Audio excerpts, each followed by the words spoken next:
So more than we gamers, move the hard.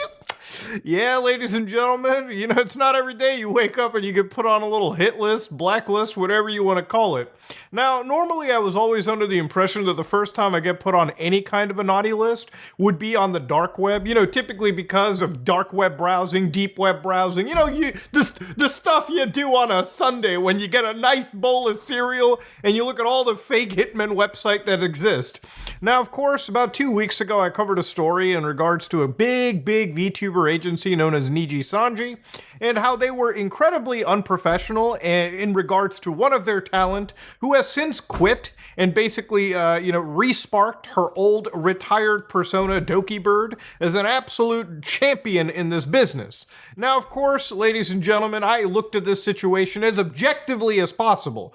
To be real with you, I'm not super interested in Japanese idol culture, VTuber, anime stuff. Obviously, I'm not really into that. What I am into is bad business practices. And obviously, I've worked in this business, not the VTuber stuff, but I've worked in, sort of the YouTube adjacent industries, the media stuff. And when you get businesses abusing actual talent, yeah, at that point, it's not, simple, goofy, haha, high school tier drama. That's actual criminal situations we're getting into. So, of course, this is a website that's since been taken down about the bandwagoners. The bandwagoners. So, of course, this list that I'm put into is basically done by an unhinged nut job. And I mean unhinged in about the most blunt way possible, okay? If you make a list like this, you gotta be eating some of the loony pills, so to speak, right? So, of course, you got indies, merch, artists that support Doki or Doki Bird, Sellen, whatever you want to call it. And, of course, they mentioned individuals, okay, in the YouTubers, streamers categories. Now, one of the chief targets of the Hitman right here is Kiyomaru, okay, who wrote, "I hate Niji Sanji." And obviously, this is such a harsh thing to be saying. Now, look, I don't want to sit here and pretend like this blacklist, I'm not taking it seriously. This is a multi-billion-dollar industry, okay? Who knows? Maybe I might actually be cutting business opportunities for myself in the future. But if it means taking a stand against an actual degenerate company, then absolutely, I think that's a stand worth taking. So, of course, they started to mention other creators like False ID, Dreamachu, and of course Tectone, who's been in our podcast twice, by the way. Okay, I have a little bit of soft spot there. But of course, you can see other people that they brought in, people like Moist Critical, Penguin Zero, and then Some Ordinary Gamers, Moodog, ooh, and of course you got Asmongold, you got Hero Hey, Coefficient, Evanito, and Kenji. God damn! Now, I made one video on the situation in comparison to a lot of people in the VTuber industry and the VTuber world who've made several videos, okay? We're talking like, 10 episode seasons of what the fuck is going on with Niji Sanji. I made one video, one teeny tiny video, and I'm suddenly brought into the old blacklist. Now, of course, do I necessarily care if Niji Sanji is, blacklisting me, or if the fans of it are? No, absolutely not. But we'll get to a lot of it in a bit. You've also got artists and merch designers who, just literally wanted to cut ties, and they've all been listed in this situation. At this point, I really think if you get put into a list like this, it's like basically a badge of honor in that you're doing the right thing in life somewhere, okay? Then you've got other corporations, CEOs, people that probably also will not give a shit about this situation. And then obviously they've got an etc. I don't know who, but they got follow. The etc. blacklist category.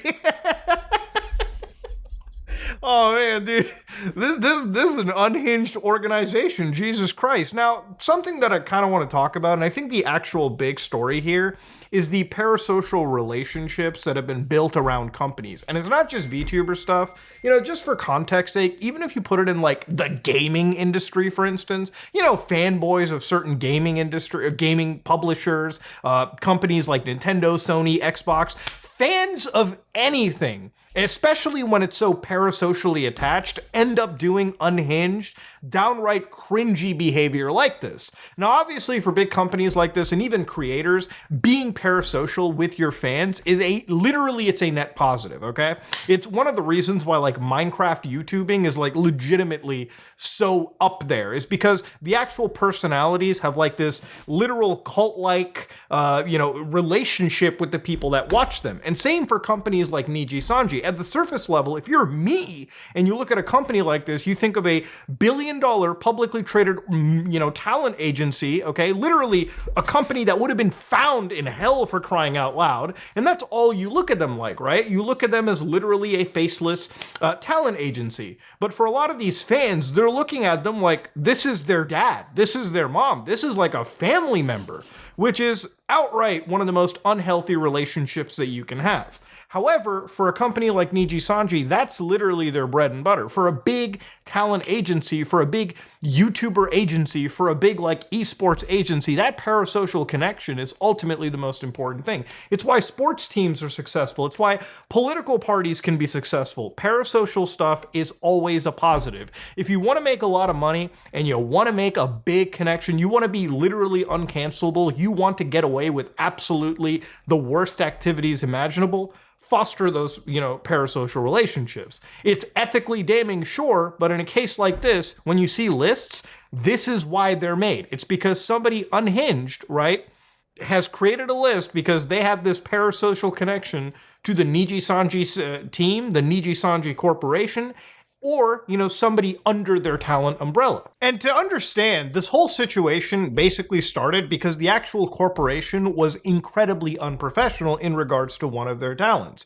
Now, I'm not going to say who's right or wrong. That's obviously for a court to decide, and I don't even think this court between Doki Bird and Niji Sanji will actually go through. In most cases, a lawyer that we spoke to, Legal Mindset, who we actually had on the podcast very recently, the episode's still in processing, it's still on the cutting room floor, had told us that most of these things usually end up in an actual situation where they just go through settlements, right? Because nobody really wants to go through the actual economic impact, specifically for the side, that's not the big corporation with billions of dollars. Yeah, they end up getting absolutely destroyed. All they can hope for is a settlement and a big win in the public court of opinion.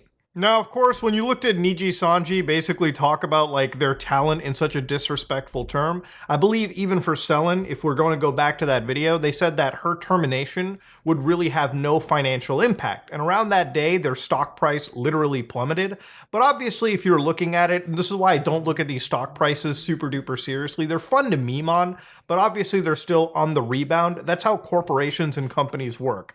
Honestly, the moment they start washing their hands full of the problem, they walk on, they're done. All right. Usually after a month, these things end up rebounding and the world moves on. As sad as that ends up basically sounding. Now, when it comes to a lot of these organizations, I kind of look at them also like YouTube MCNs, these like, VTuber talent agencies. Now, in retrospect, when you think about it, it makes a lot of sense. There are people to this day that if they want to get into the VTuber game, they will right now sign up with Niji Sanji, even with all of the bad press they have on him.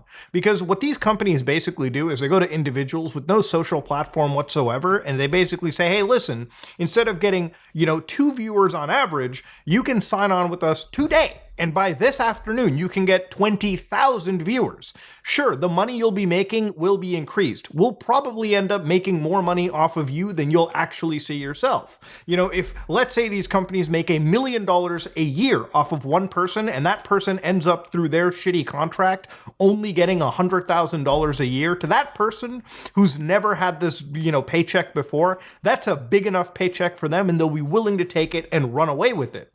And obviously, if you pitch to somebody, listen, in the influencer space, we can get you past that luck barrier. Remember, to become a social media influencer, I will say the hardest barrier of entry is luck, okay? It doesn't matter how good your content looks, how good you are, how funny you can be. If you don't get lucky by being blessed through the algorithm, then this whole thing can ultimately be a bust for you. You could put hours of your life into it, and it will take you years to see the fruits of those labors, if even at all, kick in. And so if a company like this comes out, even as evil as they seem, you probably will just sign a deal with the devil. Literally, it is like signing a deal with the devil, just so you can bypass that luck barrier and hopefully get the dream job you've always craved. Now, obviously, I think a good discussion people are having, even if you don't look at it as just a VTuber organization, is a talent agency that apparently seems to take advantage of individuals. And this happens in the entire business whatsoever.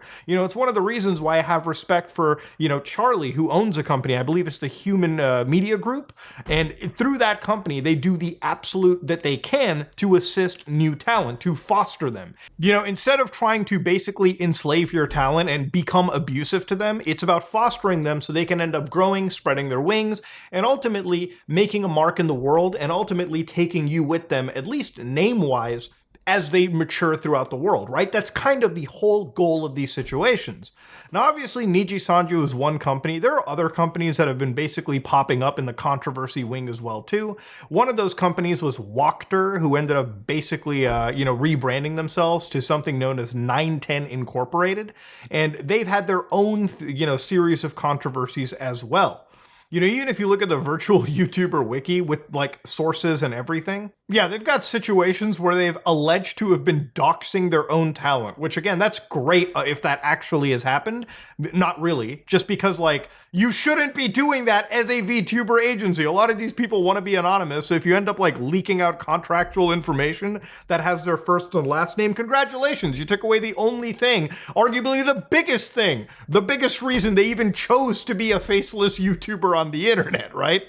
Now, of course, this is a whole situation you can dive into. There are some serious allegations that, again, I'm not going to be diving into just because, obviously, that's not really something that I talk about on my channel. It's not really something that I go into. I'm more interested in the abusiveness of workplace staff in terms of taking advantage of them financially and basically ruining them and the company itself when they handle these public relations in such a dirty, stupid manner.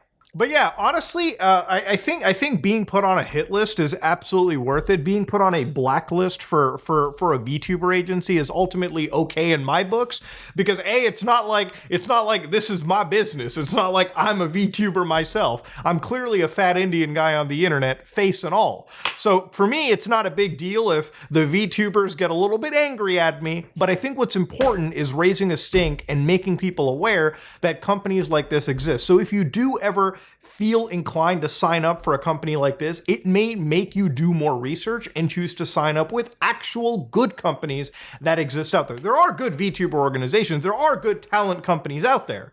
It's just very few and far between, okay? At least 80% of them want to take advantage of you. So bottom line is, don't get taken advantage of. Don't join an organization that could care less about you, that literally, if you put years of your life into and the moment you get terminated, all they have to say is, financially, we're going to be fine. Our stock price is going to be okay. That is a company that literally is worse than Satan themselves, okay? I would rather sign a fucking deal with the devil, all right? If the devil showed up to my house, with the red horns and all that, naked with the pitchfork, gave me a contract and said, hey, it's either this or Niji Sanji. You bet I'd be whipping out the ballpoint pen. I'd be writing my first, middle, last name, initials, blood type, and I'd be like, here you go, Satan. You're a lot better than the other guy. But yeah, if you feel ever unhinged to write a blacklist hit list about people that have criticized a faceless company that could care less, if you died today, they wouldn't even they wouldn't even private jet and piss on your burning body. That level of parasocial connection is never healthy. Never sign up for that. But anyways, ladies and gentlemen, this is me, Mutahar, and I wanted to make a little goofy video. If you like what you saw, please like, comment, and subscribe. Dislike if you dislike. I am out.